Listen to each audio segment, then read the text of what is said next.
Honorable Prime Minister,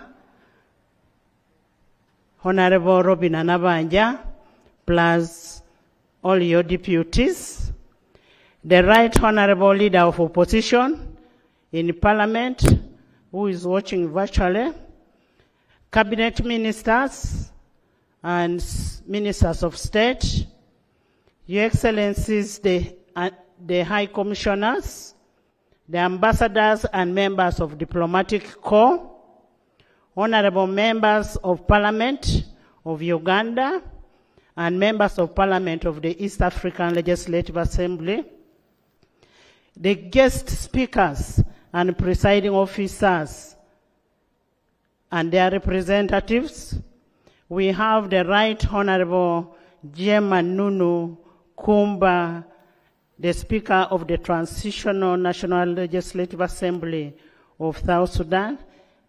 Right Honorable, just wave. Welcome. The Right Honorable Catherine Hara, the Speaker of Parliament of Malawi. You're most welcome. We have gone beyond East Africa. We are now in African Union. Right Honorable Lucas Moha. Right Honorable Lucas, the Chairman of the National Council of Parliament of Namibia. The Right Honorable Chisangano Attractor, the First Deputy Speaker of the National Assembly of Zambia. Most welcome. Honorable Andy Clifford, MP representing the Speaker of National Assembly of Seychelles. You're most welcome. The Senator Veronica, representing the Speaker of National Assembly of Kenya. Most welcome. The traditional leaders, cultural and religious leaders present, head of public service and agencies, distinguished guests, ladies and gentlemen. I welcome you all to this inaugural sitting of the fourth session of 11th Parliament of Uganda. As you may be aware, it is a command of 1995 Constitution of Republic of Uganda in accordance to Article 101(1) that the President shall, at the beginning of each session of Parliament, deliver to Parliament an address on the state of the nation. Therefore, during today's sitting, the House and the nation by extension will receive a presidential address on the state of the nation. The State of the Nation address is an opportunity to reflect on our country's achievements in the previous year, the inherent challenges, and government's legislative agenda for the subsequent session. The sitting is also to remind us that the 5-year tenure of 11th Parliament is now at its second last year. This is a kind reminder. It is therefore a moment for a reflection on the gains that you've made, lessons that you've learned, and the milestones ahead of you. As we gather here today, I urge you, honorable members, to deeply reflect upon the Parliament's prayer, which reaffirms the objective of our roles towards ensuring the welfare of society and just government for humanity. Let us renew our solemn commitment to the creation of society that works for the good and dignity of our people.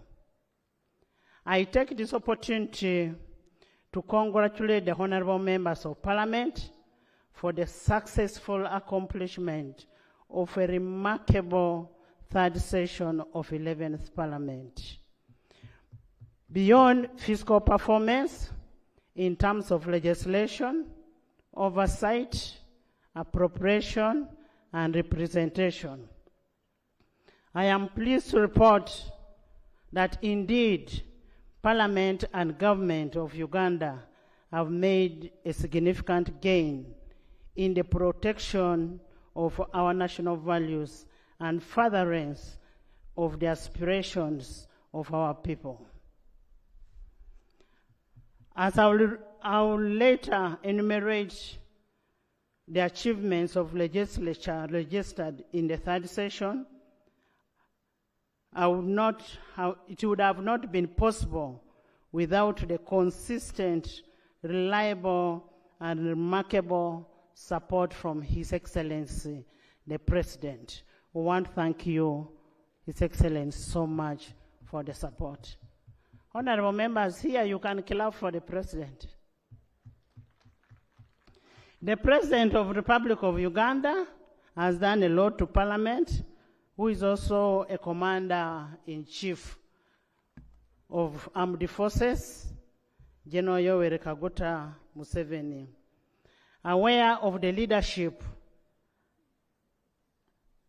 as for the performance of government and societal growth, the development and remarkable performance of 11th Parliament is indeed a testimony of the President's inspirational leadership and unwavering support towards legislature and judiciary. Your Excellency, we do appreciate you as leaders of the House. Your Excellency, as leaders, we affirm our unwavering support and commitment to the realization of your vision for your beloved country, without fear or favor. We are aware that the call for leadership sometimes comes with the risk of being misunderstood, being criticized, being opposed, accused, sanctioned, or even rejected. But we owe it to our society to stand firm, and the good Lord will always be with us on that. On the right side of history, and we shall leave history, and people will remember what we have done as a country at the time we were here. And as our motto says, for God and my country. In such times, we are reminded of the biblical verse, Psalms 107, verses 28-31. It says, the Lord stilled the storm to whisper, and the waves at the sea were hushed. The people were glad when it grew calm, and He guided them that their desires had haven't. Your Excellency and honorable members, the road to the Uganda we desire may be long and sometimes challenging, but we will be there at one time. We require the consistency, commitment to our national values and aspirations, the unity and hard work. Being united alone without hard work cannot make us get what we want. Do not be discouraged by all the noises around and wherever, and actions of detractors and enemies of progress.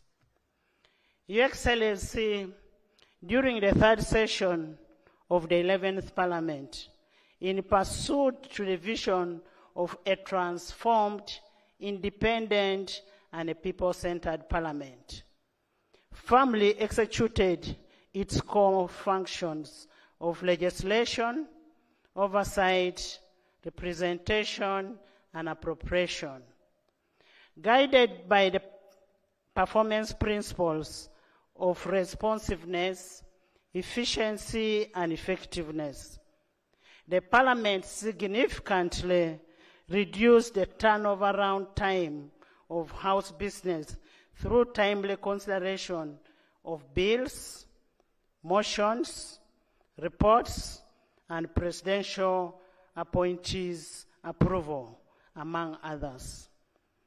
In addition, there has been a tremendous improvement in the quality of legislative output. To this end, Parliament held 87 sittings, during which 5 oaths were administered. 5 new members of Parliament. We passed 47 bills, where 23 bills were in furtherance to the government program on RAPEX. We passed 42 resolutions, 62 reports were adopted.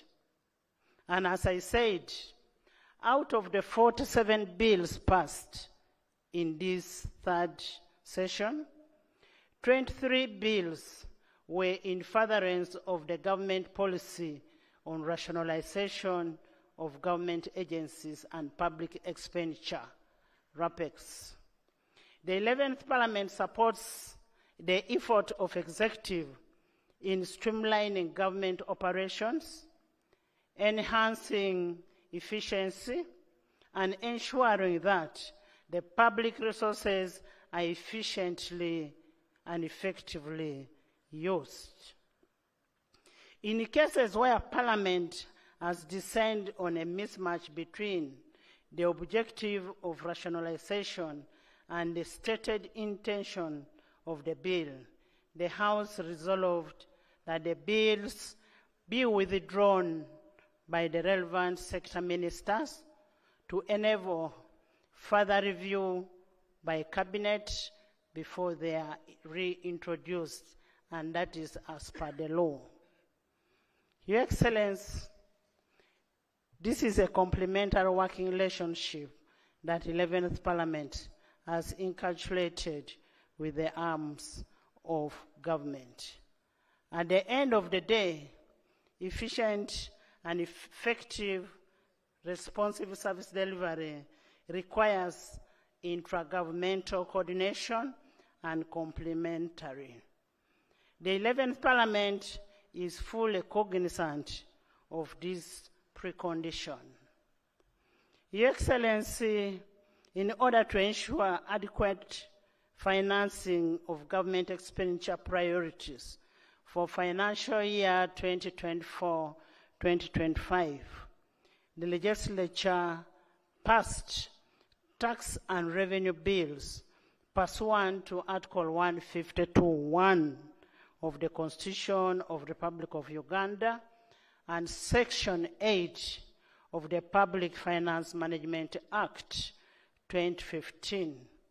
Your Excellency and honorable members, in furtherance to the rights of members to introduce the private members' bills and pursuant to Article 94(4)(b) of the 1995 Constitution and Rule 121 of the Rules of Procedure, the House granted leave to 5 members to introduce private members' bills, thereby fostering inclusive and participatory governance. In pursuit of effective representation and oversight, members raised and received responses to 195 urgent responses from the Prime Minister. Prime Minister, thank you. The Right Honorable Prime Minister responded to 323 questions from the members' written questions. In addition to that, the House considered 60 ministerial statements and 5 statements from leader of opposition in Parliament. Your Excellency, the 11th Parliament, as a people-centered parliament, receives and considers various concerns from the public to this end. During the third session, the House considered 8 petitions from the public. Furthermore, Your Excellency, Parliamentary Commission successfully organized a validation workshop for a mid-term review strategic plan for fiscal year 2020-2021, 2024-2025, during which workshop honorable members and parliamentary staff and other stakeholders shared valuable ideas and insights. This reaffirms our commitment to good governance and sustainable development. Your Excellency and members of Parliament, despite the remarkable performance registered during the third session, it was not all rosy. We regrettably lost one sitting legislator and other eminent sons and daughters of this country. Your Excellency, on Thursday, 18 January 2024, this country woke up with the devastating news of the demise of a third Honorable Cecilia Atim-Ogwal, and the woman MP, then the woman MP of Dokolo District. She was a legendary legislator, inspirational leader, a mentor, and a stateswoman with unrivaled pedigree. In addition, on 18th November 2023, the country lost Honorable Joyce Mpanga, a trailblazer of women's rights, an eminent educationalist, and a former member of parliament and a minister. She was a key pillar in women democratization process. Your Excellency, on 22nd July, the nation also lost another eminent former legislator, Honorable Hussein Chanjo, the former member of parliament of Makindye West constituency. He was a vote defender of human and people rights. Still during the same period, the country lost Honorable Henry Chemba Kisada Magumba, a renowned politician, a civil servant, a former minister, and we also lost Dr. Martin Alike, a renowned businessman, a diplomat, and a first dental surgeon in Uganda. Honorable members, may we please rise to observe a minute of silence to honor all those departed and recognition of their enormous contribution to the growth and development of this country, Uganda.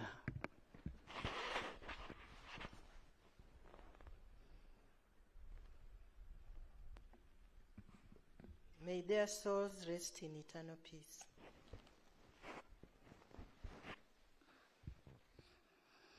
Your Excellency, during the third session, the Parliament of Uganda proudly hosted 2 major conferences. The Conference of the Speakers and Presiding Officers of the Commonwealth, that is CISPOC, and the 86th Committee Meeting of the Commonwealth Parliamentary Session, that is CPA African Region, where we have the chairman of CPA African Region, right here, Right Honorable Lucas. You're most welcome.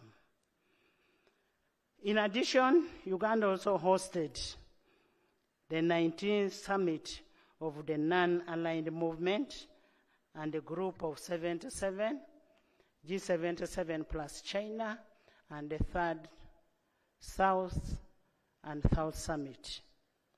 Your Excellency, I want to take this opportunity to formally congratulate you upon achieving the chairmanship of NAM and G77. Congratulations.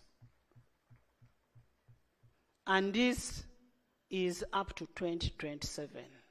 Just a reminder that the leadership is up to 2027. On behalf of legislature, we express our utmost faith and delight that your tenure as a chair will witness as the remarkable strikes in cementing the cooperation among members of NAM and G77 plus China. Relatedly, Your Excellency, the Parliament of Uganda continues to play a crucial leadership role in various interparliamentary bodies through which our national interests are ably articulated. The Speaker of Parliament of Uganda, who was previously chaired the Standing Committee of the Conference of the Speakers and Presiding Officers of the Commonwealth up to 2024, currently deputized by India. In addition, CISPOC, a position which will be held in 2027. Just a correction here that the Speaker of Uganda is the chairperson of CISPOC, and the Deputy Speaker is the first vice chairperson of CISPOC, and this also goes up to 2027. Your Excellency, that is a sign that we are still there. Your Excellency and honorable members, this conference was significant in enhancing the global stature of Uganda among international community of the nations in as far as the international cooperation and collaboration is concerned. The conference underscored the imperative of coexistence and respect for values, cultures, and traditions of other states. It is also reaffirmed that while differences in perspectives are inevitable, they should always be approached within a framework of friendship, cooperation, coexistence, and mutual understanding. Your Excellency, Uganda's position in this important conference was not just as a host, but also a guide, a mediator, a friend to all nations represented. Our efforts in organizing such meaningful and successful conferences were not in vain, as they had a significant multiplier effect on the local economy and left a lasting impression on the hearts and minds of all the participants, Uganda being the Pearl of Africa. Your Excellency, we thank you for gracing the conference and sharing the words of wisdom with all the speakers and the delegates that came to Uganda. We want to thank you so much. We do not take this for granted. Your invaluable support was very instrumental in ensuring the success of all these conferences. We do not take that still for granted. The financials all came from you, and we can not thank you any more than that. Your Excellency, as we embark on the fourth session, we will continue to count on you, on your inspirational and guidance, which at the same time is bettering our own efficiency, effectiveness, and responsiveness of legislature. I love the saying that you always say, these are young people, they are all learning. And indeed, we are all learning.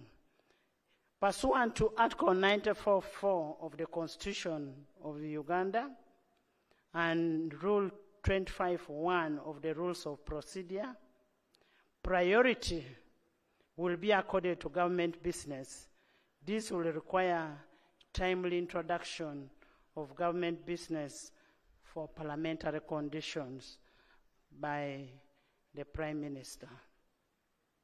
Your Excellency, the Parliament of Uganda is a people-centered legislature. This implies that the common Ugandan is at the center of the parliamentary processes and decisions. In furtherance to this, therefore, and in furtherance to Article 95(2) of the Constitution of Uganda and Rule 17(1) of Rules of Procedure, during the fourth session, Parliament will hold regional outreach sittings that will cover 4 traditional regions in Uganda, that is North, East, West, and Central. Your Excellency, we take this opportunity first to thank you for accepting Parliament to have those regional sittings, and we also want to take this opportunity to invite you to grace the first sitting that will be held in Gulu. The inaugural outreach sitting will be on 29th to 30th August 2024 at Kaunda Grounds in Gulu City, northern Uganda, and that's where we are requesting that you come and open the session in Gulu. I take this singular honor to sincerely invite you for and on behalf of Parliament and the people of northern Uganda. We will have a sitting there so that we can be able to address the House on various matters of public importance, especially affecting that particular region. Honorable members, allow me in a special way to appreciate His Excellency the President of the Republic of Uganda and the First Lady, Mama H.E.Y.K Museveni, who is also a Minister of Education and Sports, for the enormous support they have given to sports. We want to thank you so much. This support is demonstrated in various ways. For the first time, our national team, Uganda Cranes, is going to play in Nambole tomorrow. And that is out of all the support that you have given to Nambole National Stadium. And we also want to thank you, Your Excellency, for ensuring that this year we were able to win the hosting of AFCON. Uganda will be hosting AFCON and providing money for all the infrastructural development that is required by AFCON. I want to invite all of you to go and support our national team, Uganda Cranes, that will be playing tomorrow. And the chief guest have been informed by the State Minister of Sports that the chief guest will be my brother, General M.K. Please join him in supporting our young people while they play. Your Excellency, the return of these home games to Nambole wouldn't have been really possible if you didn't have passion and love for your country. And if Mama didn't have passion and love for these young people with the talents. In a special way, I want to thank, on top of thanking His Excellency, I want to thank Cabinet for approving that payments, all those payments. I want to thank Parliament of Uganda. I want to thank the engineering brigade that has done a good job. Thank you, and want to thank the Football Association, that is FUFA. Your Excellency, I also want to take this opportunity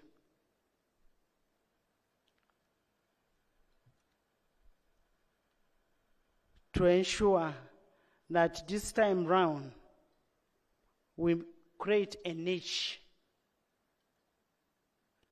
I want to take this opportunity to ask members that we create a niche in sports. We need to encourage our sports people. We need to encourage our children who are talented to ensure that they get what they get. As we conclude, Your Excellency, I know Mama as a prayerful person. Mama, as our children go to play tomorrow, kindly pray for them. Thank you.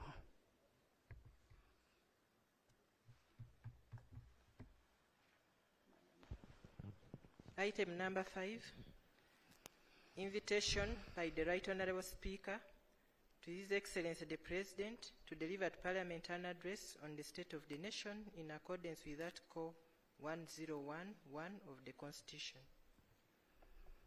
Your Excellency the President of the Republic of Uganda, it is your mandate under Article 1011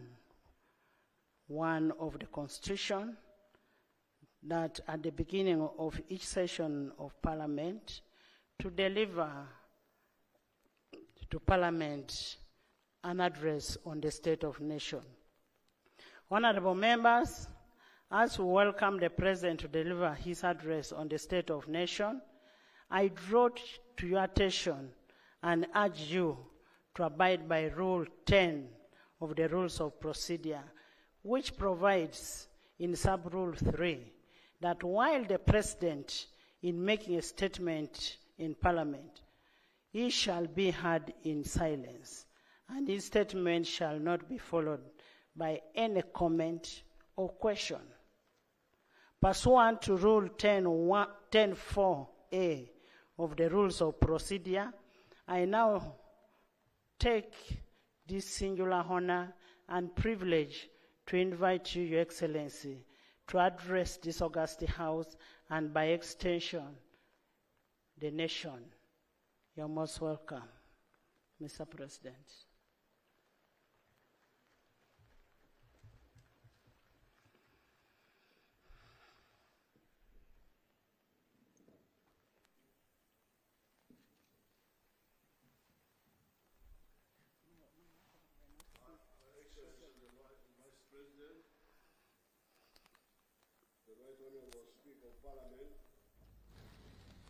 His Lordship the Chief Justice,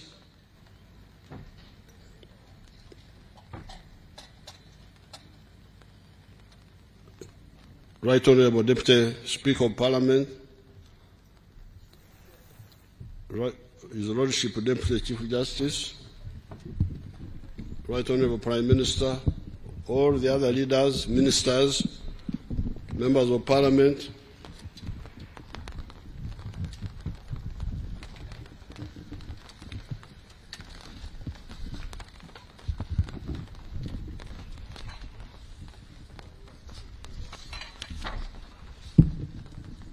cultural and religious leaders, members of the diplomatic corps,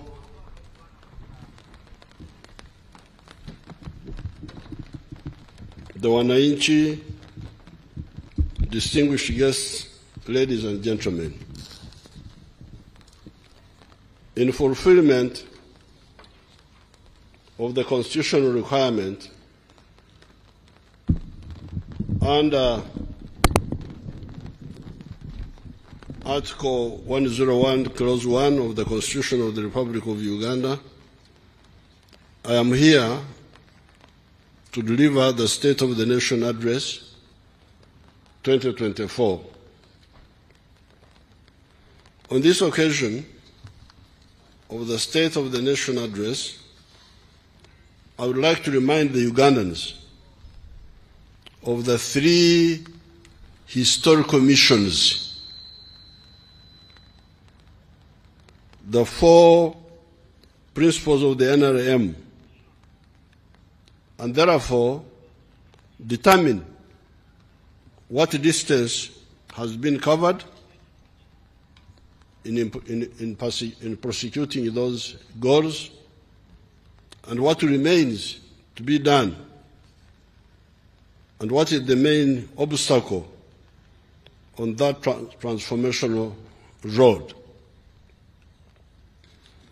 Our movement came on the scene initially as a student movement, getting elements from the old political parties of UPC, DP, and H.E.Y.K that had sectarian platforms, misusing the politics of identity, religious, tribal, and gender chauvinism. After careful analysis, we established that Africa needed us to pursue 3 historical missions.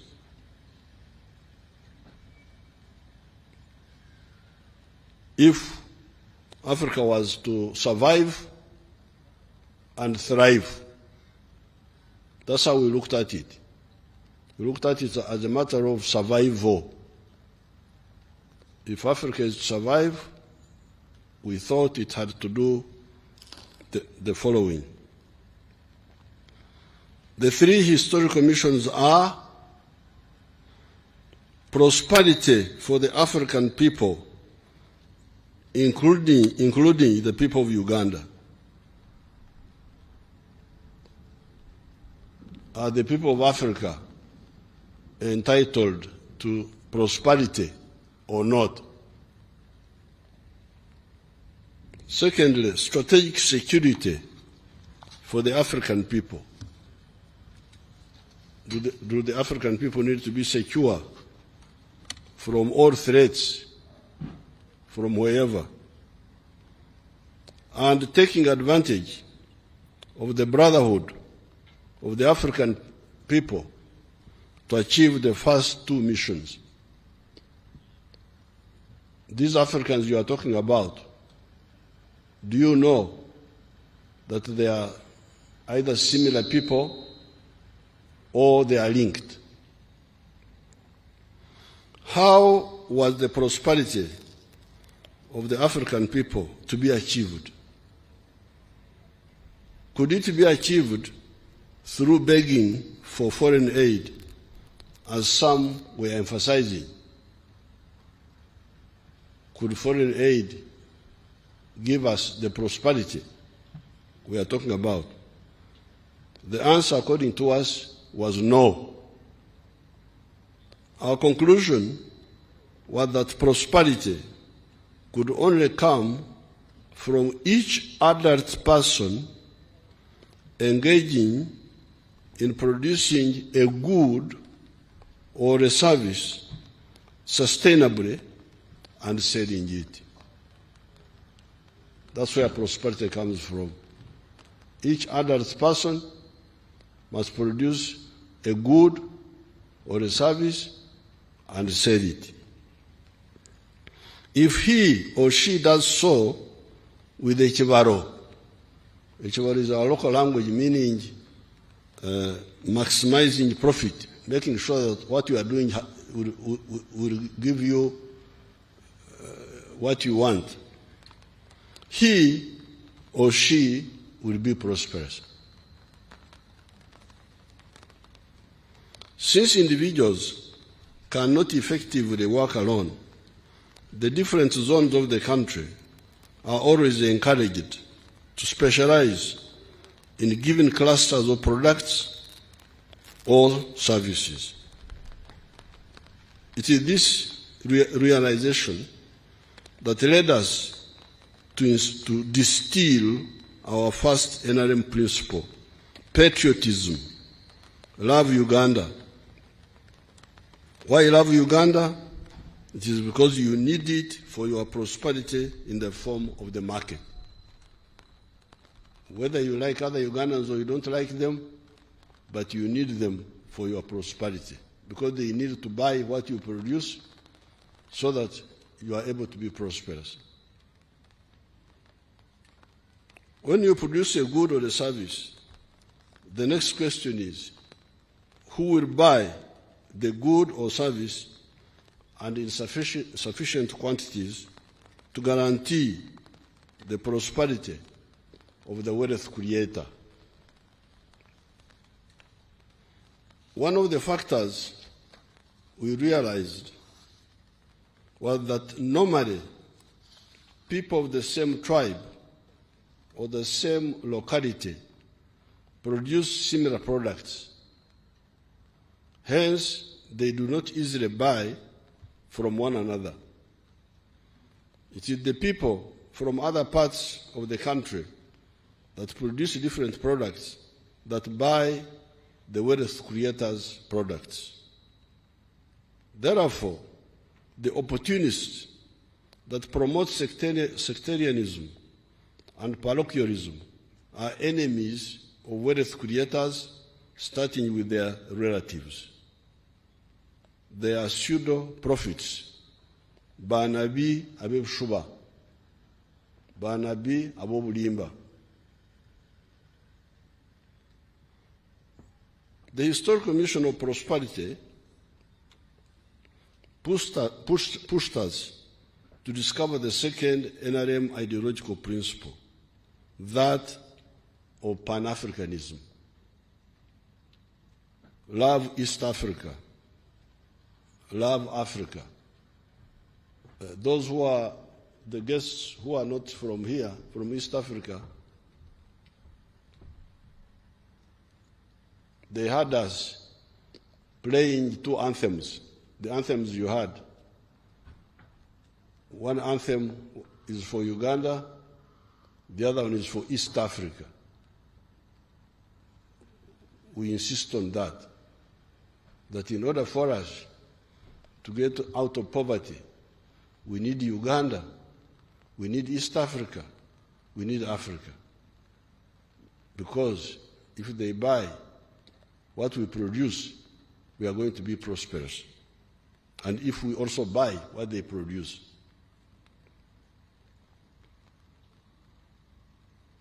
Why? It is because you need them.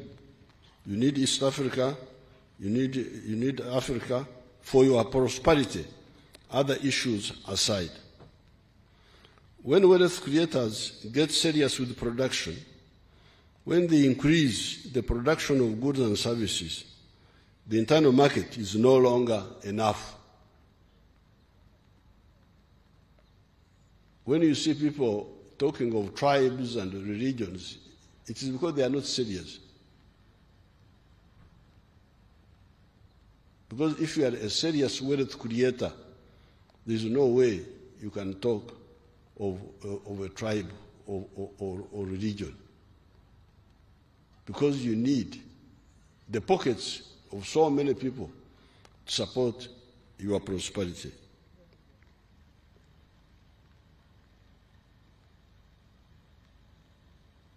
When wealth creators get serious with production, when they increase the production of goods and services, the internal market is no longer enough. We need the East African market, we need the African market, and we need the global market. Since the recovery of the economy of Uganda, we have seen this. It's not a theory. We have seen it. We saw it before. It was implemented, but we have now seen it in reality. Our production of sugar is now 600,000 metric tons. However, the internal market is only 380,000 metric tons. Who is to buy the surplus sugar of 220,000 metric tons? The milk production is now 5.3 billion liters. Who is to buy the extra 4.5 billion liters, since the internal demand is only 800 million liters?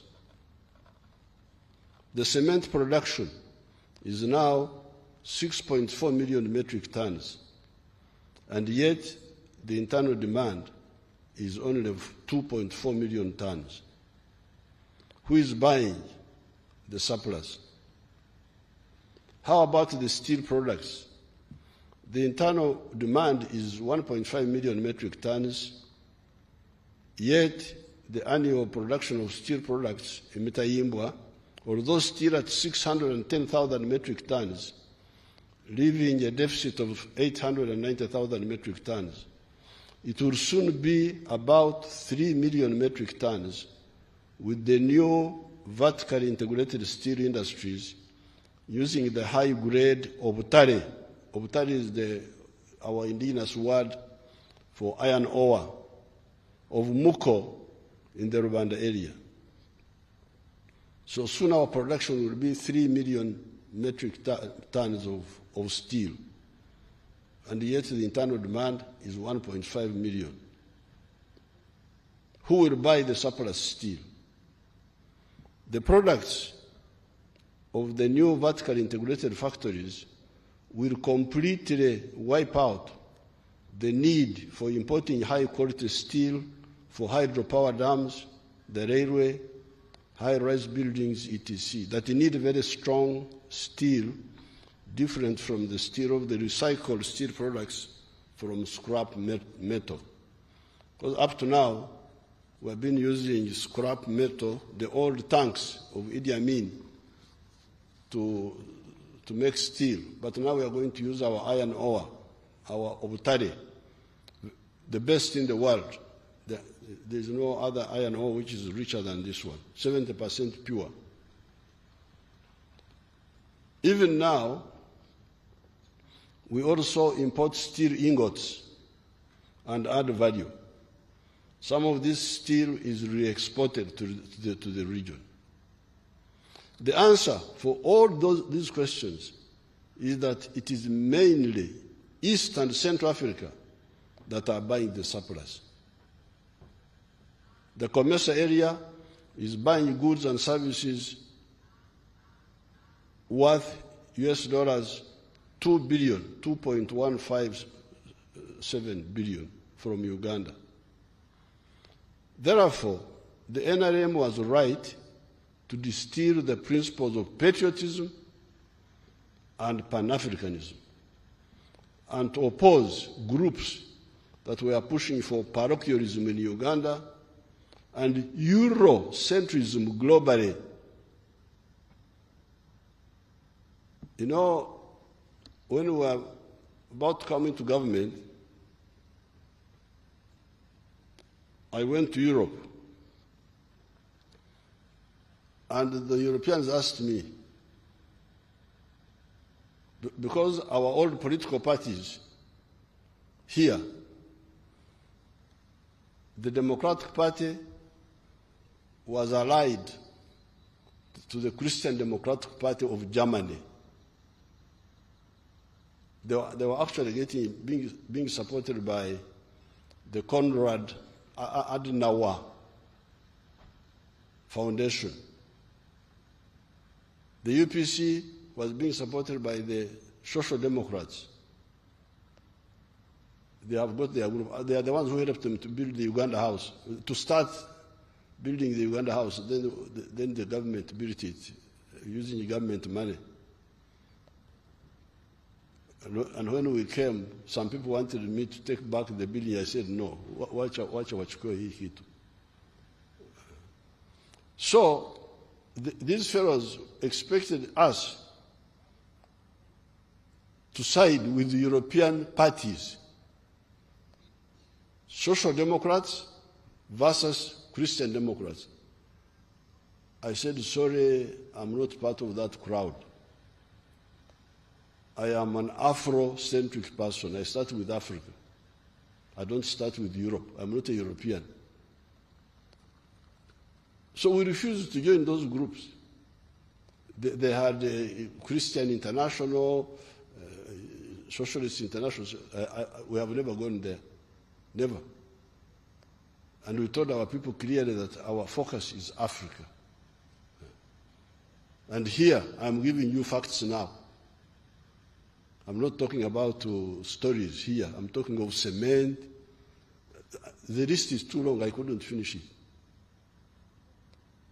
I didn't talk about maize, about bananas, about beef.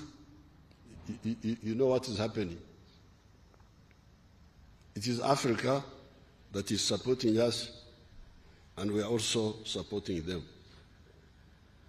Therefore, the NRM was right to distill the principles of patriotism and Pan-Africanism and to oppose groups that were pushing for parochialism in Uganda and Eurocentrism globally.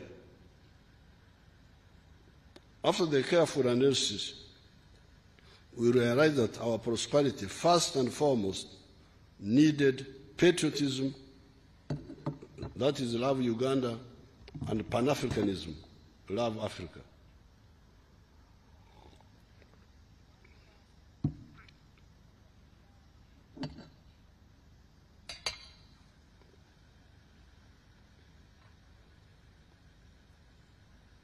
We access other markets in addition, but let us secure these two levels first. This is why we worked so hard to revive the East African community and to consolidate COMESA. I salute the Wazee Daniel Arap Moi, the late Al-Hassan Mwinyi, the late, and Benjamin Mkapa, the late, for helping us in this effort. On the COMESA battle, I remember leaders like His Excellency Jean-Baptiste Bagaza of Burundi, Dr. Peter Mutharika of Malawi, Bax Nomvete, he was our Secretary General, he was from South Africa, of COMESA, and others.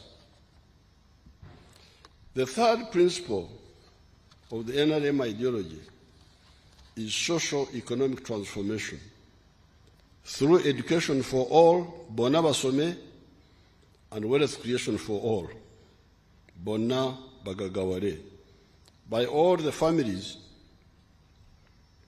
joining the money economy and getting out of the pre-capitalist subsistence economy, or Korra H.E Y.K. The fourth NRM ideological principle is democracy, real democracy for empowering the people to grow and not cheap popularity that the new colonial agents use to manipulate the people. The correct philosophy, the correct ideology, and correct strategy of the NRM, mark those three words, my friends. The world has got a lot of problems, Africa has got a lot of problems, because they make mistakes on philosophy, make mistake on ideology, make mistake on strategy. The correct philosophy, ideology, and strategy of the NRM have enabled the economy and society of Uganda to go through 5 phases since 1986. These phases are, number 1, the minimum economic recovery phase of restoring aspects of the small colonial enclave money economy of the 3 C's and 3 T's. Our small colonial economy was characterized by the economy of the 3 C's and the 3 T's. 3 C's was coffee, copper, and cotton. And the 3 T's were tobacco, tourism, and tea. It was a small economy. But when Amin came, he destroyed it. I didn't have time to explain that.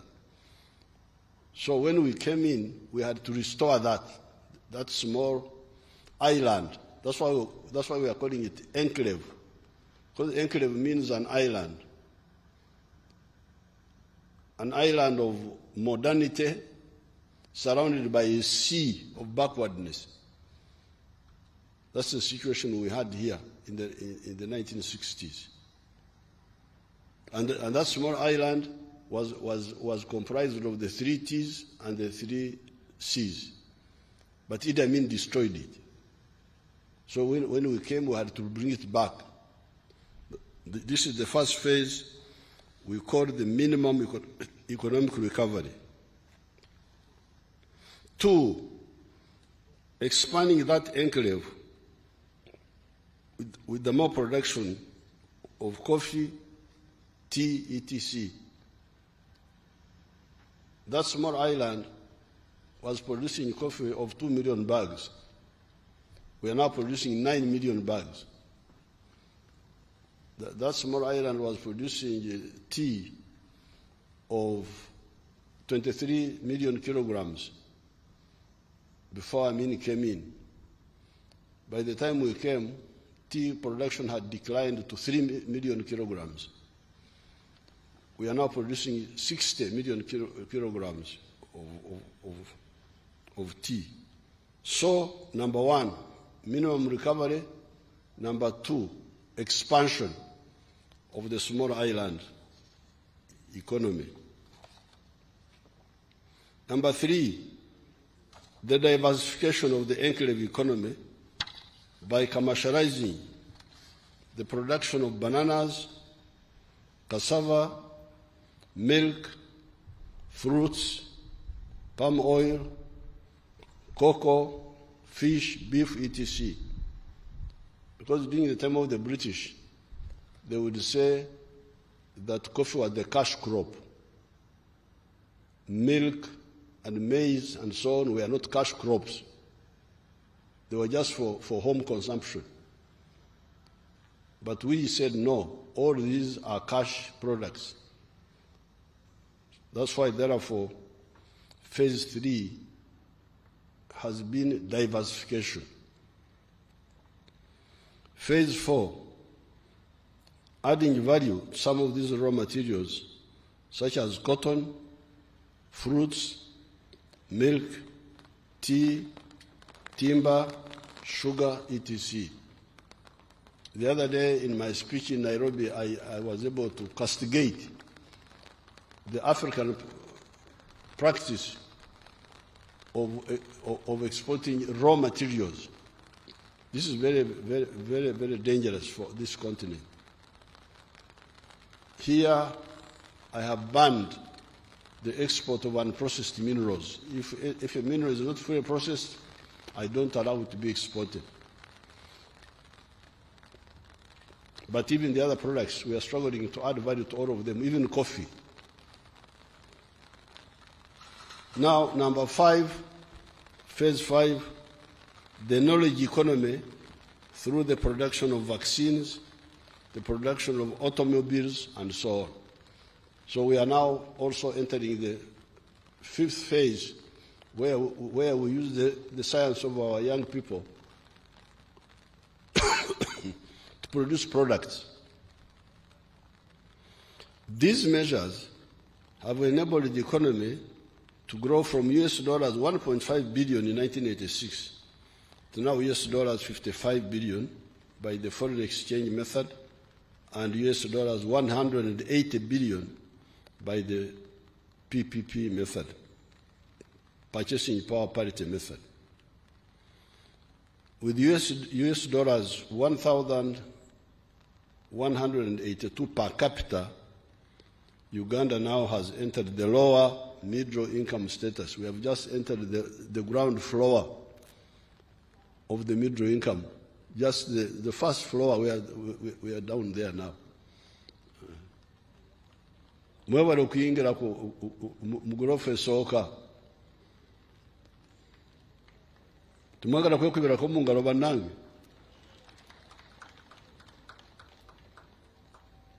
Apoyo Rubanga.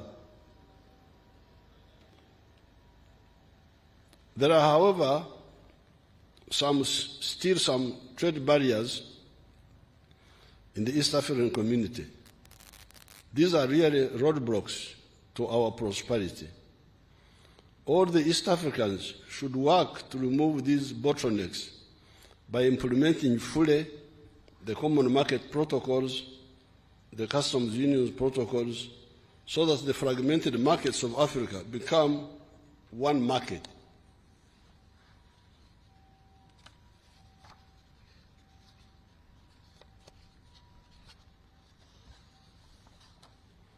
With a more united African market, we can then be able to negotiate with other countries for market access to their markets, such as the European Union, United States of America, USA, China, Russia, the Gulf countries, India, etc. Internally, we have guided our people that the socio-economic transformation can be realized through Bonaba Some, education for all, and Bonaba Gagawere, prosperity for all, by joining the 4 money-making sectors of commercial agriculture,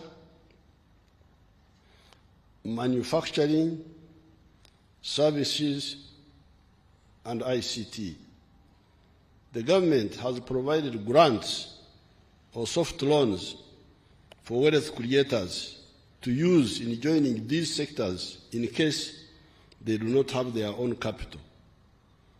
These funds are well known: Operation Wealth Creation, NADS, PMA, Entandukwa, Parish Development Model Money, Emyoga, the Youth Fund, the Women Fund, Grow Money, etc. Some of these have been merged to become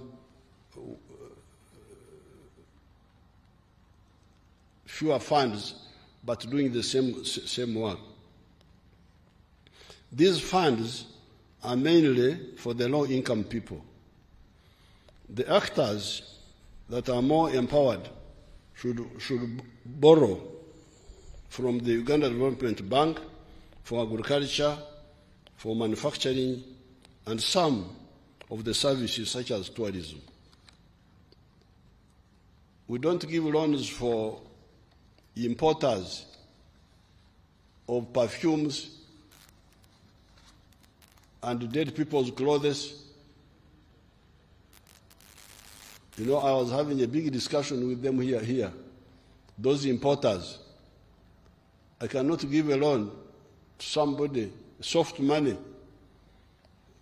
for somebody to import dead people's clothes and import perfumes and whiskey and so on. No.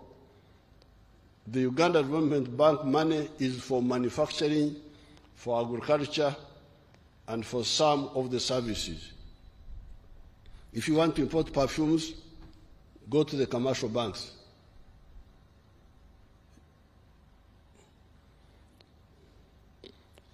All we have said above is targeted to enable us to create prosperity for ourselves through wealth creation.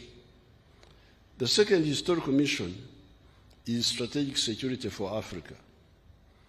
African countries, or indeed other countries in the world, may be prosperous economically.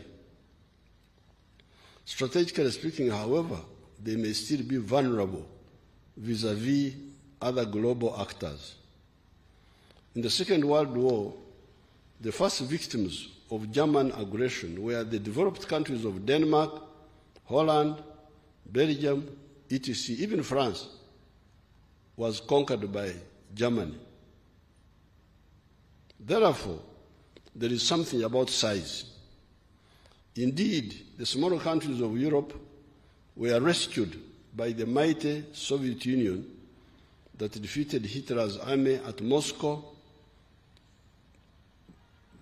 Belorussia, Stalingrad, Kursk, etc., and were later on, in 1944, joined by the Americans and the British. As we speak today, only 4 countries have been able to land on the moon. These are the USA, China, India, and Russia. Why? Size and development matter. Uganda, even when it becomes a developed country, cannot have an overambitious space program. We are working on implementing a limited space program for overhead observation and communication, broadcasting and telephone communication. We shall have an overhead imaging satellite at an altitude of 600 to 700 kilometers in space, and another one for communication and internet at 36,000 kilometers in space. That one we shall share with the other East African countries. These are, however, not enough to defeat greedy and aggressive parasites who seek four-dimensional superiority on land, land forces, superiority in the air, air force, superiority at sea, navy, and superiority in space, space forces.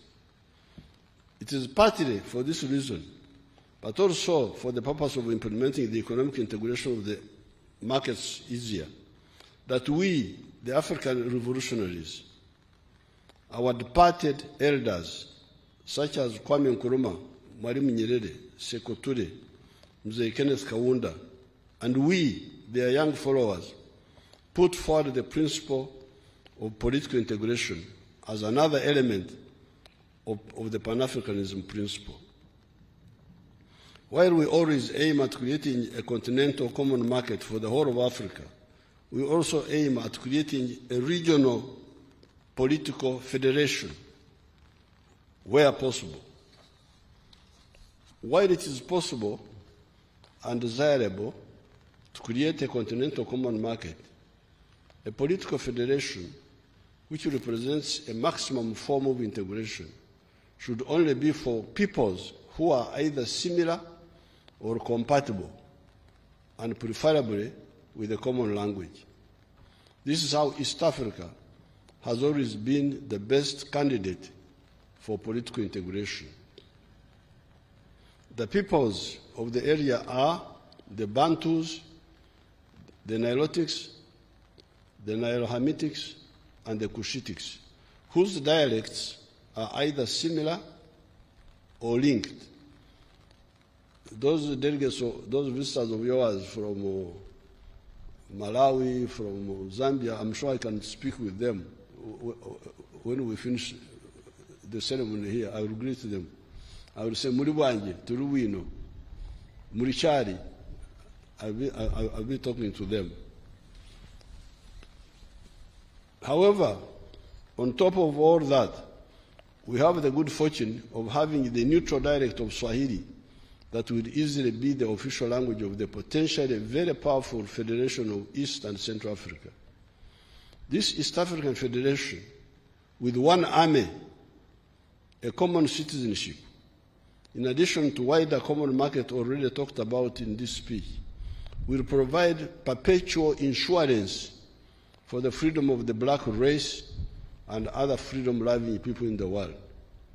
It will have a defense capacity to be present in the four dimensions: land, air, sea, and space. How can you insure cars, you insure houses, you insure individual people's health, but forget to provide insurance for the African race? People have got insurance policy. Me, I don't have insurance policy for anything. My insurance is for, if Uganda succeeds, I am insured. I have never, Mama is here, I have never bought insurance policy. Never. My insurance is for Uganda to succeed. When Uganda succeeds, I succeed. But how can you have insurance for cars and buildings and I don't know what, but you don't insure the African race for them to be secure from threats? This This was a mistake in the past. How can we repeat the same mistake? In 1963, our leaders were about to achieve this goal. I want to give to the Right Honourable Speaker a historical picture of the pages of the Uganda Argus. It is there on the screen. That picture there. Federation this year, that was 1963. I will give you a copy, Right Honourable. I give to the Right Honourable Speaker a historical picture of the pages. That's clearer. Show it to the other people, not just me.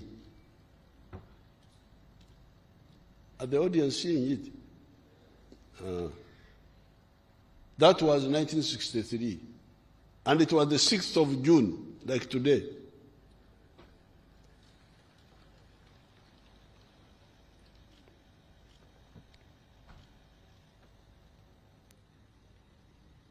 A historic picture of the pages of the Uganda Argus newspaper of the 6th of June 1963 that captured that moment. You can see, bring the picture of our leaders. Move up we want to see the leaders in that picture there.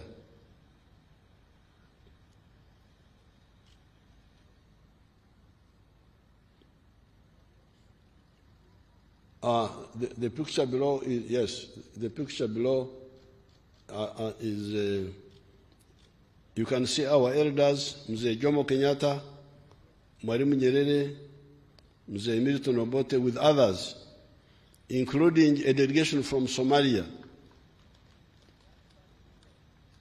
declaring the intention to achieve the federation that year, 1963. All the subsequent calamities that befell this part of Africa would never have happened if we had achieved that goal that time.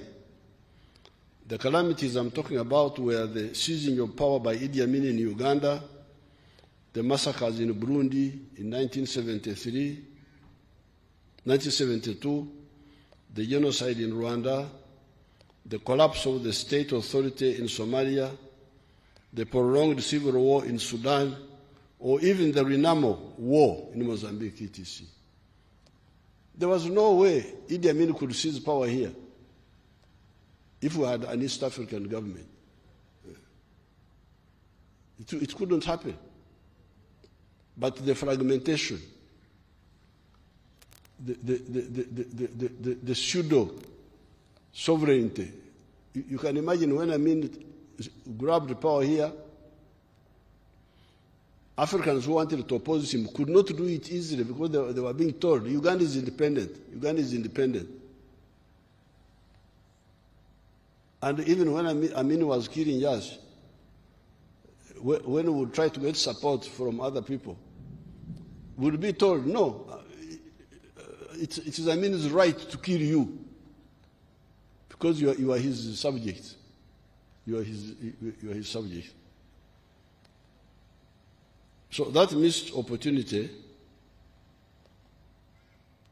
was a big setback. A united East African state with one army would never have allowed these tragedies to happen. Indeed, it is the East African cooperation that eventually enables us to solve these problems. However, coordinating multiple sovereign units is less efficient and less prompt in terms of action compared to a united East Africa. The third historical mission is to simply recognize the brotherhood and linkages among the African people and use them to achieve historical missions, number one, prosperity, as well as number two, strategic security. As we have pointed out a number of times, the African race is only comprised of 4 groups of linguistic classification. These are the Niger-Congo, which includes the Bantu and the Kwa languages of West Africa, the Nilo-Saharan, which includes like our languages of the Nilotic languages and the Nilo-Hamitic, the Afro-Asiatic, which includes the languages of northern Ethiopia, and the Khoisan. Khoisan they are called the Bushmen in South Africa. They used to be called Bushmen.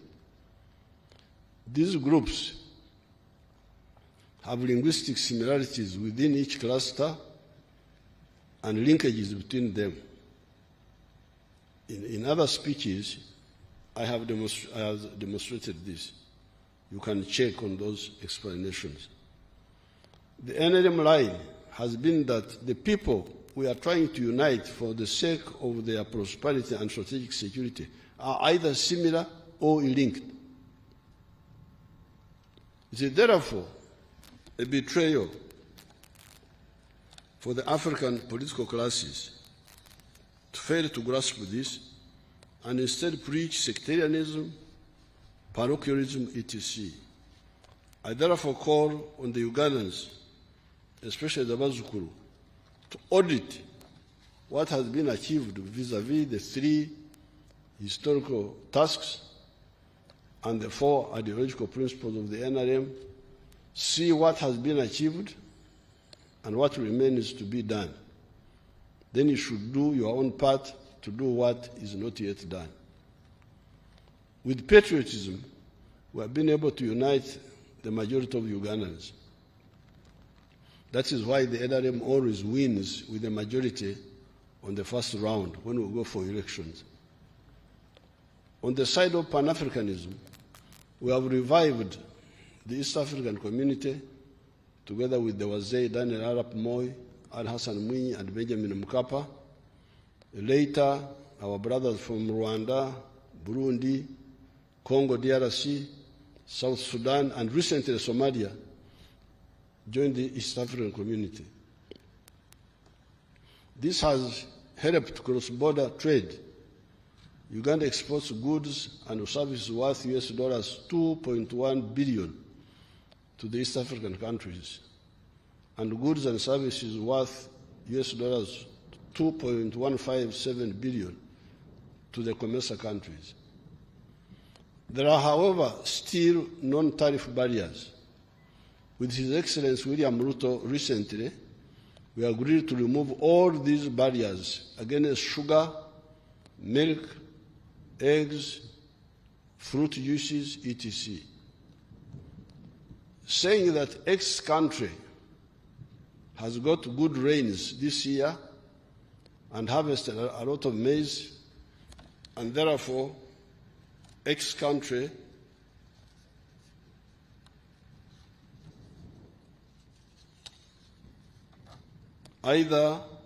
will either give quotas for maize from Y. Imagine there are 2 African countries, X and Y. They should be trading together. But one year, X says, this year I got a lot of rain and I harvested a lot of maize. So I don't allow your maize to come. The maize of Y. Or I allow what they call a quota, a certain amount. Either give quotas for maize from Y, or will not allow any maize imports from Y this year, is wrong. What happens? Why is it wrong? What happens to the maize growers in Y that year? Since the maize in Y will kudiba. Kudiba is our local word here, meaning that if you produce something and nobody buys, it's kudiba. So if the maize from Y this year kudibas, because in X this year they have got their own maize. What happens to the maize growers in Y that year? Since the maize in Y will Kudiba have no buyers, the farmers will migrate to coffee, a product that depends on the global market and does not have those hurdles. Then next year, there's a shortage of rain in X. And they want maize from Y. Sorry, the farmers were betrayed and they migrated to other products. This is the problem. The correct approach should be that maize from Y should not be blocked, even if there is a bumper crop in country X. Let the market determine the maize that will be preferred by the consumers. If it is found that maize producers in country Y are cheaper consistently, then let East Africa allow them to specialize and feed all of us. This is what I said about Tanzanian rice. If Tanzania produces rice more cheaply, let us all buy from them. Stopping Tanzanian rice makes us commit several sins. Sin number one, you sabotage the Tanzanian rice grower by denying him market.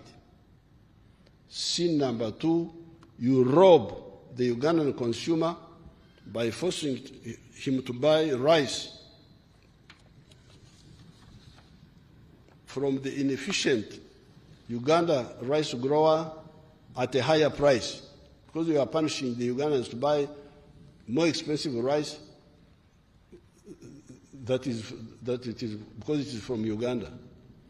Sin number three, you invite Tanzania to counter-block our products. Sin number four, you claim as our own rice growers to remain inefficient and therefore not competitive. Okulemaza is to cripple. Because if you don't allow your child to run and compete, how will he develop capacity?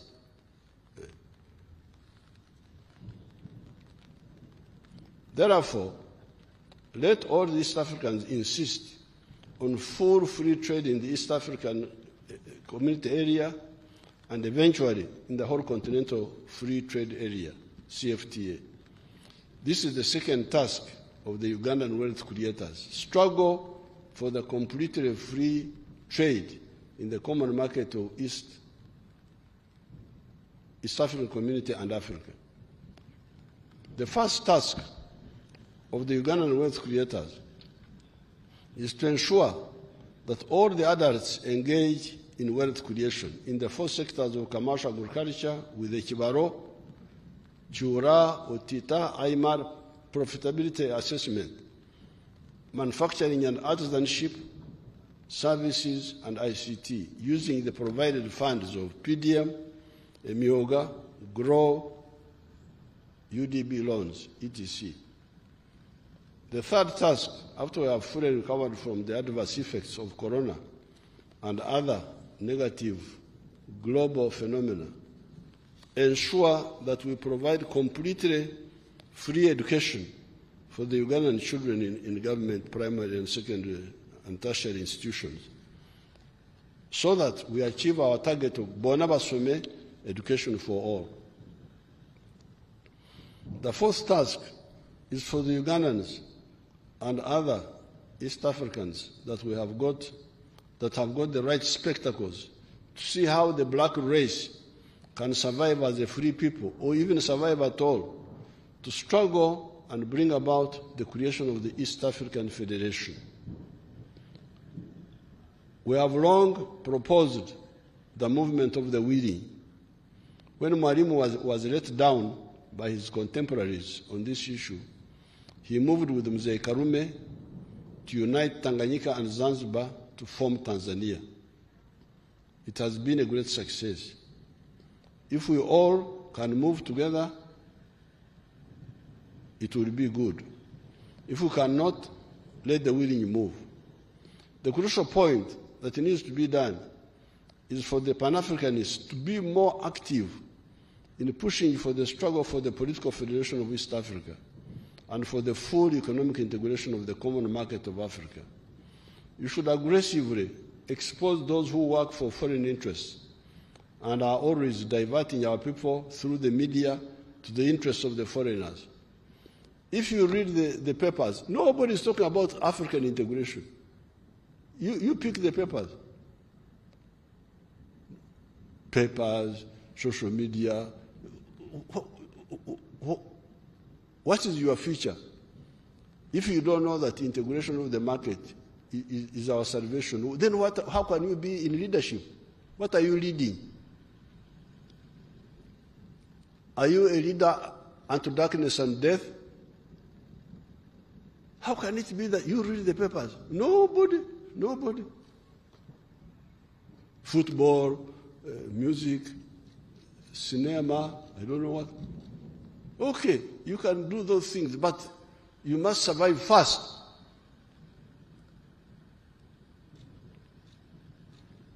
You should aggressively expose those who work for foreign interests and are always diverting our people through the media to the interests of the foreign parasites.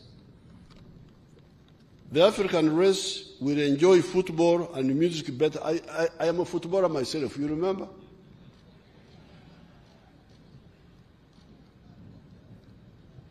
However, from 1966, somebody asked me, what European football club do I support? I said, what? Me to support, I don't even know those clubs. I am a footballer, I was a footballer, but from 1966, when we started our struggles here, my mind is on the future of Africa. I like football. But you cannot have football if you are a slave. You cannot enjoy it. The African race will enjoy football and music better if you also contribute to the creating of an African center of gravity in the form of the East African Federation. Task 5, eliminate corruption in the public service and from among the political leaders. I've been getting good information about corrupt actors among the public servants, but also among the political actors. With firm evidence, we shall crush these traitors. Corruption is... Are you hearing me? You are hearing. I think the corrupt have brought rain.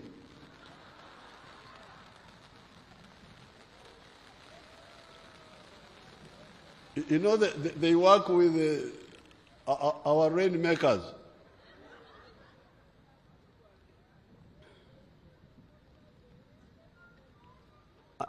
I have been, this is not in the speech here, but I can mention to you. I have been hearing that people, even in my office, take bribes from people to bring people to see me. Can you imagine? But fortunately, recently we arrested one of them. He's alleged, according to the rules, I should not be accused that I'm saying something sub judice, which is in the court. He's alleged to have extorted shares and money from an investor who was coming from somewhere.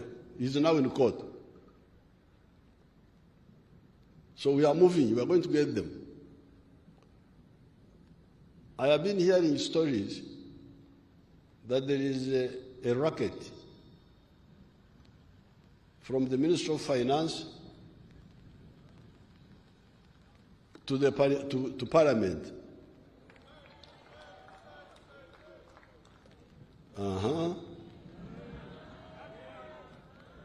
To Parliament. I have been hearing, but now I have proof.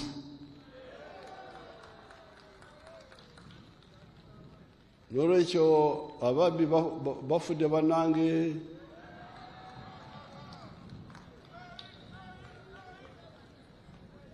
I have been hearing that from Minister of Finance they arrange with accounting officers of ministries to come to Parliament, working with some people there, to provide certain funds, provided you take a share.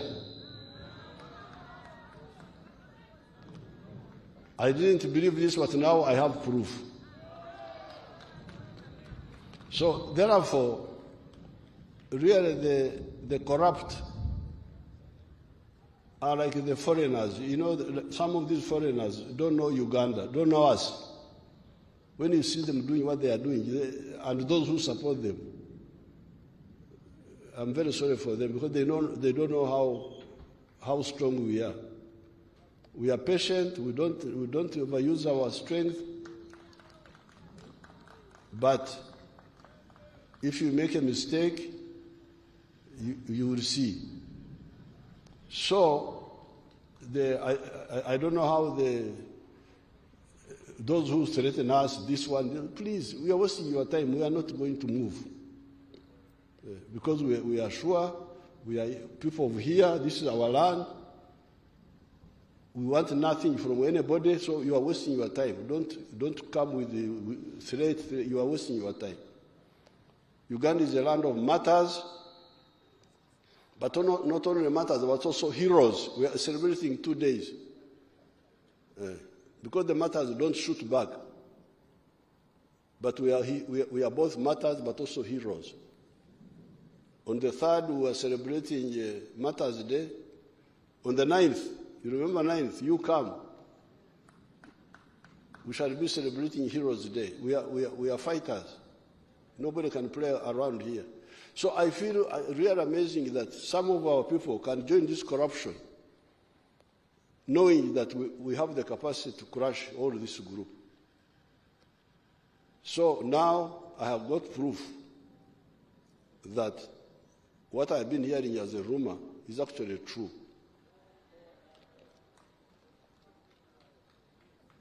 So I don't know how we can arrange,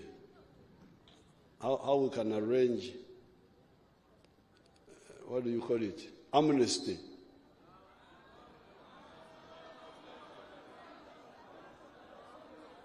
No amnesty. Very good. So you want blood? Mwagala musanyi. Kale katugende mu maaso.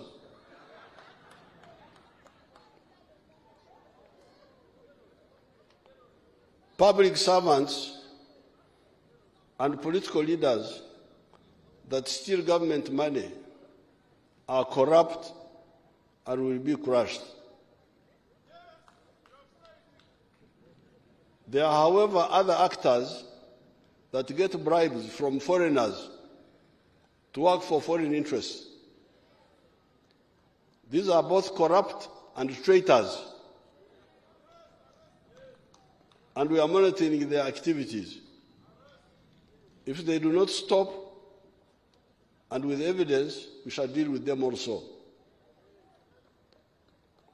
As part of fighting corruption, it is crucial to save the amateurish political actors who come into politics without knowing that leading people does not mean carrying them on your head. It means that you show them the way.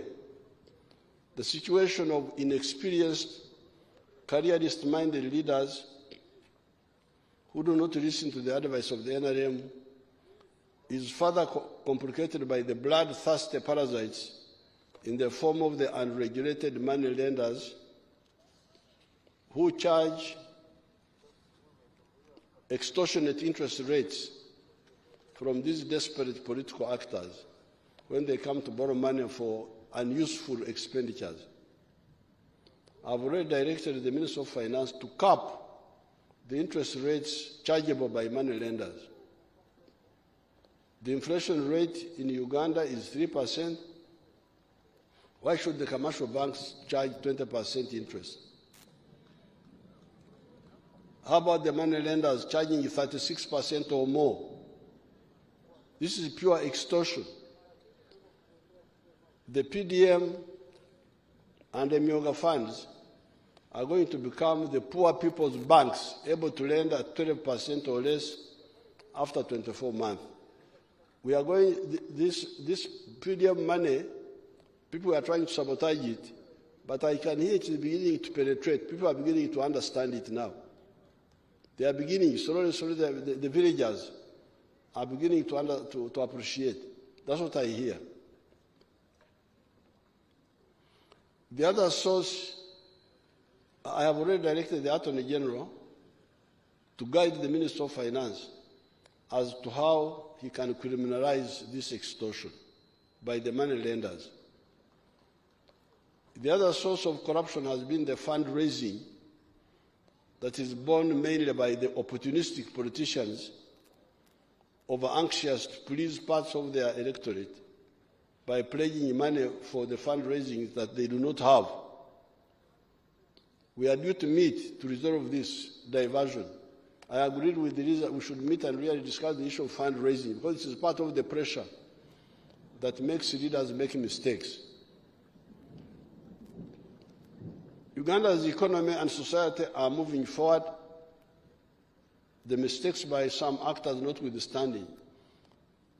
I was reading some comments, especially in the Monitor. You know, Monitor is a mouthpiece of foreign interests here, the Monitor newspaper. Oh, talking about this, talking about this. There's one of them who was writing today. I glanced through, was saying that Uganda has low inflation by fortune. That is by fortune. Imagine. He doesn't want to say that NRM has managed the economy well. That's why inflation is low. That it is a mixer. It was fortune that we have got low inflation. It's not fortune, it is planning. Monitor Bambi Mbasaside. But Monitor, the other time, I saw a cow talking. When you see a cow talking, then you know that Jesus is about to come. You showed me that picture of the Monitor. Abantu bange muntekero akamonitor ako.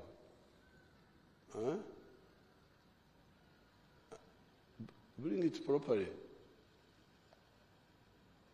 Over the tune.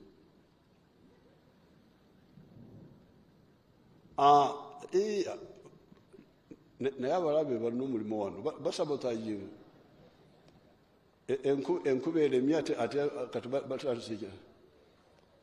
Now Ugandans turn to local products to combat high cost of living. You remember our war with the importers. This was Rekerau, hold it there. This was Uganda Monitor newspaper. A cow talking.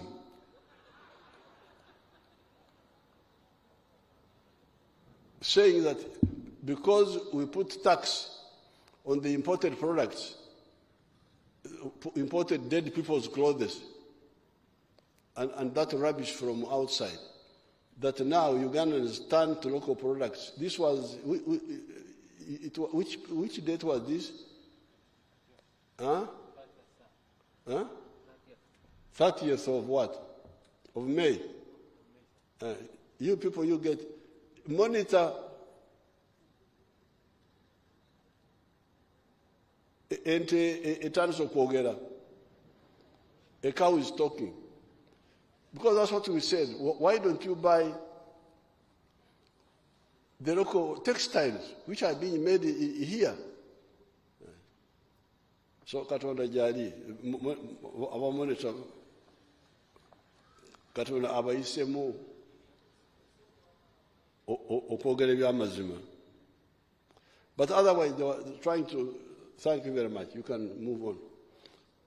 Otherwise, in today's paper, I was trying to say, oh, this one. But you listen carefully. I will conclude with that.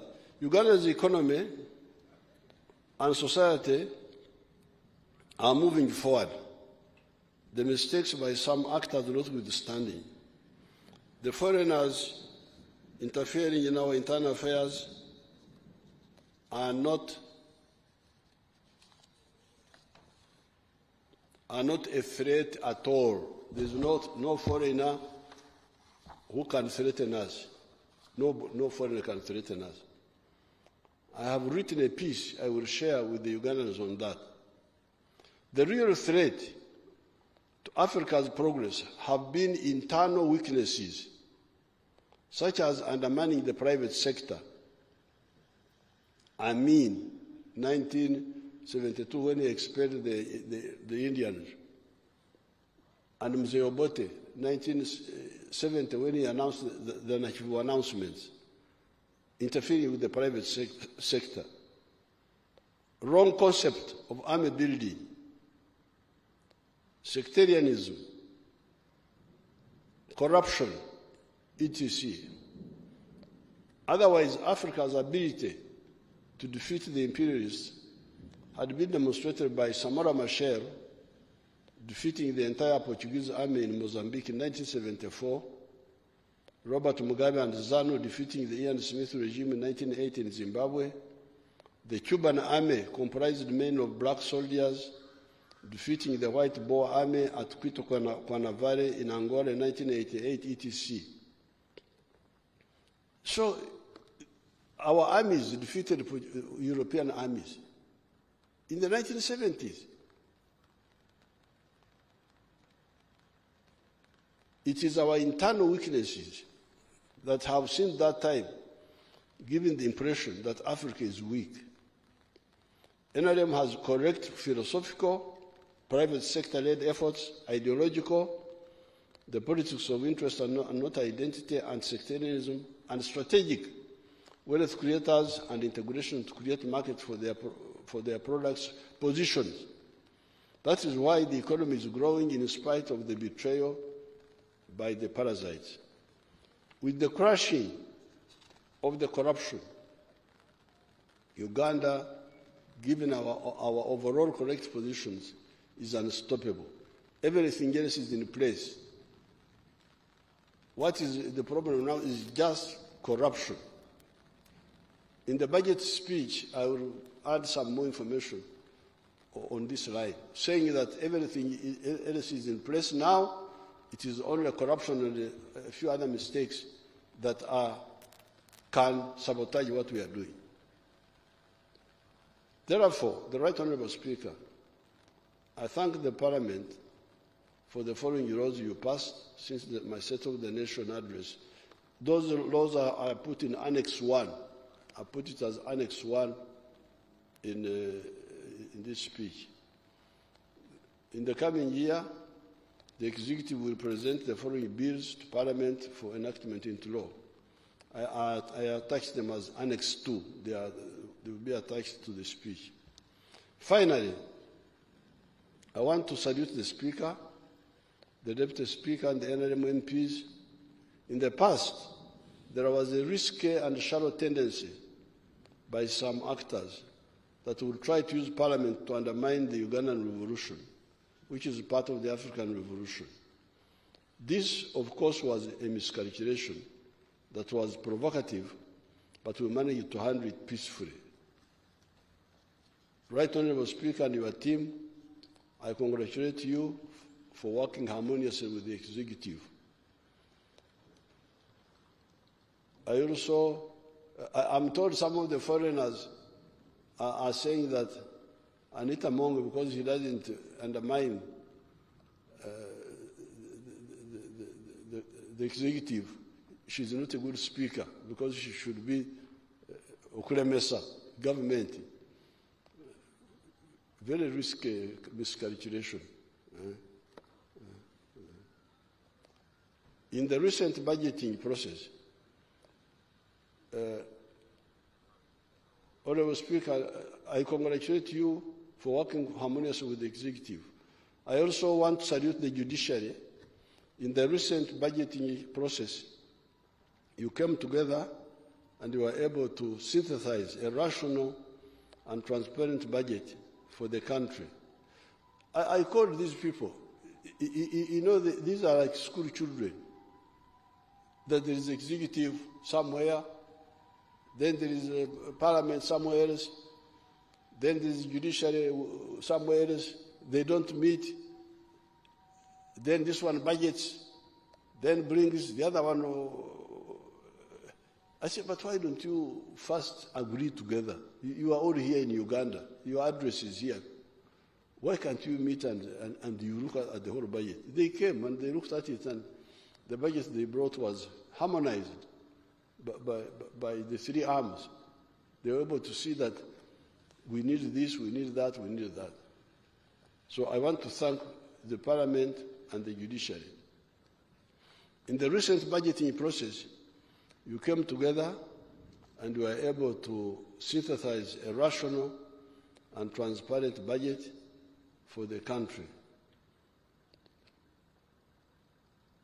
Now, on the issue of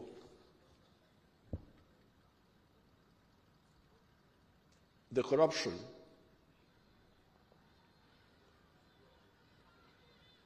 my advice is you should make a distinction between mistake makers and dishonest people. Dishonesty is the worst.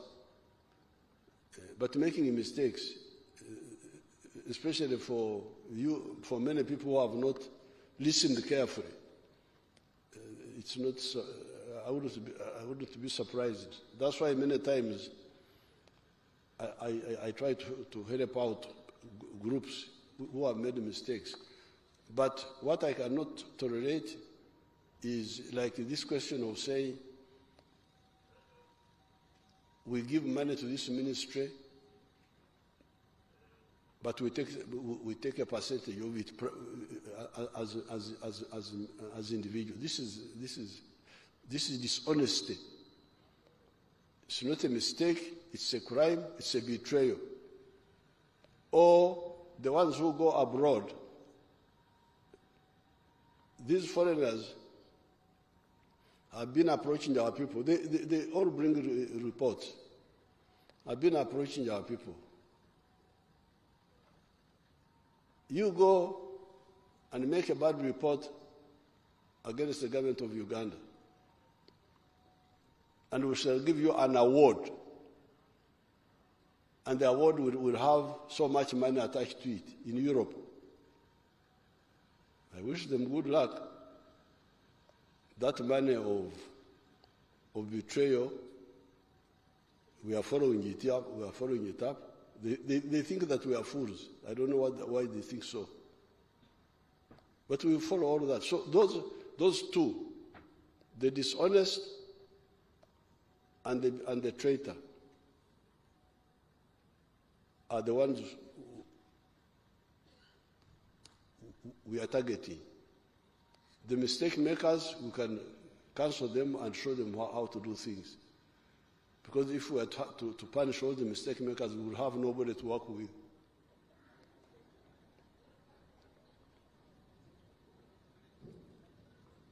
Because they don't know what to do. They don't listen. There are so many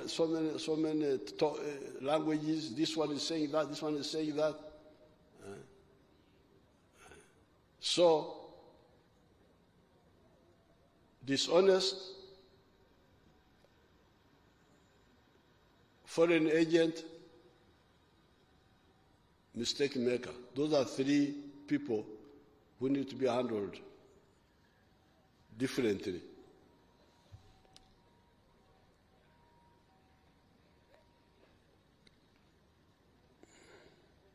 In the recent budgeting process, you came together and you were able to synthesize a rational and transparent budget for the country. I want to end by congratulating the UPDF, the Uganda Police Force, the intelligence services, and the prison services for guarding the 3 million pilgrims that were at Namgongo recently. I salute all the Ugandans for the good work you are doing. Madam Speaker, it is my pleasure to declare the fourth session of the 11th Parliament open. I thank you very much and hope that the coming session will be fruitful. God bless Uganda. God bless Africa. Apoyo Matek. Thank you so much, Your Excellency, for a clear and a concise exposition of government policy in your address to the nation and fulfilling your constitutional obligation under Article 101 of the Constitution of the Republic of Uganda. Thank you so much for your fatherly advice that you've given to us. I take cognizance of the government legislative agenda for the fourth session, and we pledge our utmost commitment towards prioritizing government business and making sure we exhaust it within the time that is required. Honorable members, His Excellency will be back on 13th June 2024 to deliver the budget speech. By next year, at this time, we will only be left with 3 months to nomination. And we really want to thank you for all the support that you have given us. And before I conclude, I want to recognize our colleagues, the former speakers, who are around here. We have His Excellency General H.E Y.K Museveni, former Speaker of NRC, 1989 to 1996. Thank you so much. We have the Right Honorable Professor Edward Rugumayo, the Speaker of the National Consultative Council, 1979 to 1980. We have the Right Honorable Edward Sekandi, the Speaker of Parliament, 7th Parliament and 8th Parliament. That's 2001 to 2011. We have the Right Honorable H.E Y.K Museveni, who was Vice Chairperson to His Excellency in 1986 to 1996. I want again, once more, thank you, Right Honorable former Speaker and now the President of Uganda. We are very grateful for your address, and we don't take it for granted for you to create time. You and Mama, we want to thank you so much for coming and for opening for the fourth session. We also want to thank the members of Parliament who were able to make it here and be here with the President.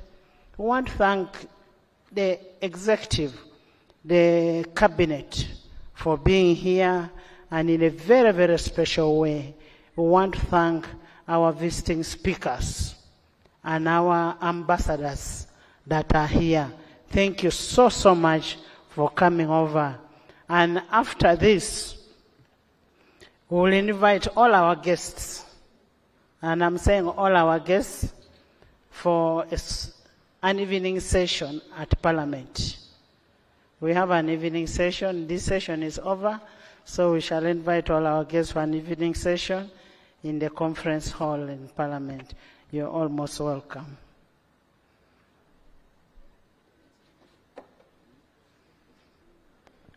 Adjournment. Honorable members, Your Excellency, the President of the Republic of Uganda, honorable members of Parliament, we are adjourning the House to 13th June 2024 at 2 p.m.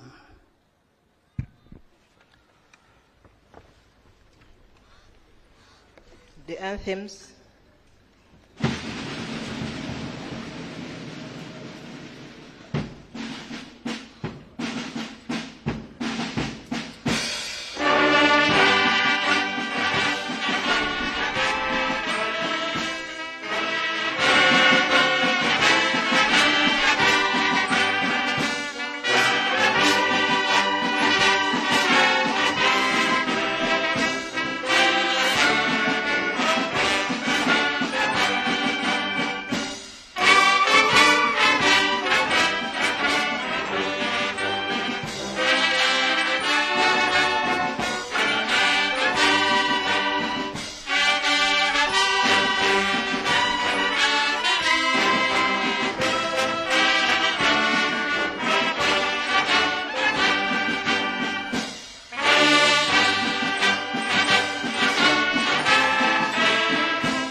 Distinguished guests, we kindly request that you remain in your positions until we are done with a very special photograph, and thereafter His Excellency has left the grounds. We're going to have two special photos. The first one will be with the presiding officers, including address there, the president hinting on critical areas there that we'll be briefing you about here. But the State of the Nation's address for 2024 is done, and it opens the fourth session of Parliament, which begins effective the 13th of June, which will be next week on Thursday, where the president will be here to give the budget address. But a few pointers that the president has been able to address. Basically, he talked about the four pillars of the NRM, and he also reminded us of the four pillars there: democracy, Pan-Africanism, patriotism, socio-economic transformation, and his address really rotated around those four areas. He also talked about three major areas that need to be addressed in this time there.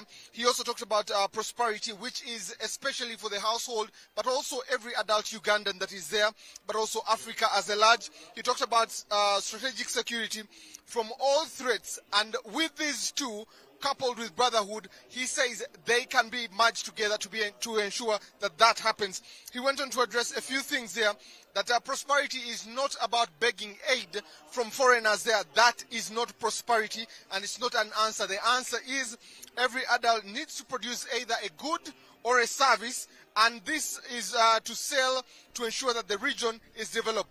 That we cannot develop by buying or getting aid from the people that are foreigners there. He talked about different things that are in excesses or surpluses in the country. He talked about sugar, which is about 600,000 metric tons, and says consumption is only at 300,000 metric tons. He also talked about milk, which is at 3 billion liters, and says consumption is only at 800 million liters there. He says, where should the surplus go? And he says the East African market, COMESA, should be able to open up to ensure that this happens. He also reminded us of his speech in Kenya, where he stressed trade barriers need to be brought down for these things, that the consumer needs to be given the opportunity to choose from these. He goes on also to stress a few issues that were there and talks about strategic security in the region and in Africa. He talks about ideology, philosophy, and strategy to go through the 5 phases of development there. He talks about a mini economy recovery and talks about how Uganda had 3 C's, which are cotton and coffee. He also talks about the 3 T's, tea, tobacco, and tourism, and says it needs to be expanded to a larger enclave to involve other areas there. He says diversification by commercialization of agricultural products, value addition of products, these need to be enhanced to ensure that we have all these things happening. He said banning of export of unprocessed minerals and products like that, that shouldn't be happening, and that he has banned and should not be happening at any one point in here.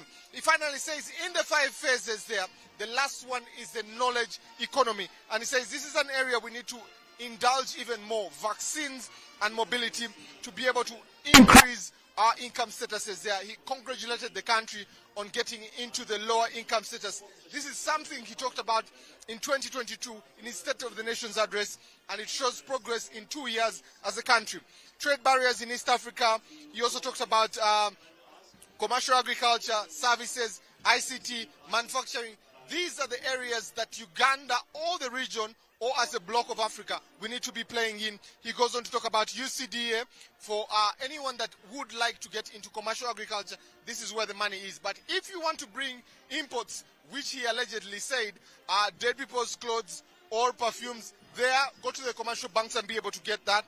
He also spoke about money lenders and said 36% is criminal. And he says he has advised the Attorney General and on how to go about this with Ministry of Finance. He emphasized the biggest part here was corruption. And he says he knows the corrupt are there, and he has heard the statements. He has talked about the racket that is within both Parliament, but also the Ministry of Finance that are getting money and this racket, and he has evidence to this effect. And he says war unto them or death unto them, as he said, loosely translated. Corruption, and he talks about the distinction between those that make mistakes and the ones that are dishonest, but also the ones that are getting money from foreign aid there to get awards. He says that's betrayal, and he has information about this. He is able to go and deal with all these things. He talks about the three arms of government that came together to be able to pass a rational budget. That's the judiciary, the executive, and the legislature that all came together to be able to approve the 72 trillion budget that he will be giving an address of tomorrow. The biggest question is, have your expectations been met with this State of the Nation's address? Do you feel you have been answered in terms of security, in terms of the economy? Those are the areas he stressed, but also thanked the security forces for ensuring that 3 million Ugandans that attended the Matters Day were safe, and the prisons, the UPDF, the police ensured that that happens. Even as you see at the back, photos are being taken with the president, from the speaker, the deputy speaker, and that's what's happening. Ministers, members of parliament feel satisfied with this State of the Nation's address. That's the biggest question, but also we wait to see what will be done about corruption with the president. He says he knows them. At what point is he going to bite? That's our biggest question in here today. So that's the end of the State of the Nation's address from us here at UBC. We're really grateful that you spent your afternoon, your heavy afternoon with us here to be able to hear some of the things that we are speaking about here. So departures are happening, members of parliament are leaving, speakers will be leaving this ground here, and we'll be back next week on Thursday to listen to the budget speech from the president. From me, from UBC, Timothy Nyangweso, have a fruitful evening.